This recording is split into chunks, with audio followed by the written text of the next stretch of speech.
স্ত্রীসহ যুক্তরাজ্যে গেলেন বিএনপি মহাসচিব মির্জা ফখরুল ইসলাম আলমগীর।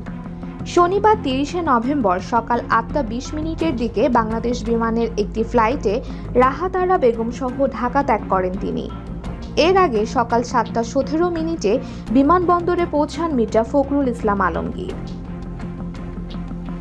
এই বিষয়টি নিশ্চিত করেন বিএনপি মিডিয়া সেলের সদস্য সাইরুল কবির। তিনি জানান, যুক্তরাজ্যে ১০ দিন থাকার পর ১১ই ডিসেম্বর দেশে ফেরার কথা রয়েছে বিএনপি মহাসচিবের। মির্জা ফখরুল ইসলাম আলমগীর রাজনৈতিক ও দলীয় কাজে লন্ডন যাচ্ছেন। সফরকালে তিনি বিএনপির ভারপ্রাপ্ত চেয়ারম্যান তারেক রহমানের সঙ্গে দেখা করবেন বলে জানা গেছে। দেশের চলমান পরিস্থিতি, অন্তর্বর্তী সরকারের সংস্কারের অগ্রগতি, আগামী নির্বাচন সহ বেশ কিছু গুরুত্বপূর্ণ বিষয়ে আলোচনা হতে পারে বিএনপির এই দুই শীর্ষ নেতার মধ্যে।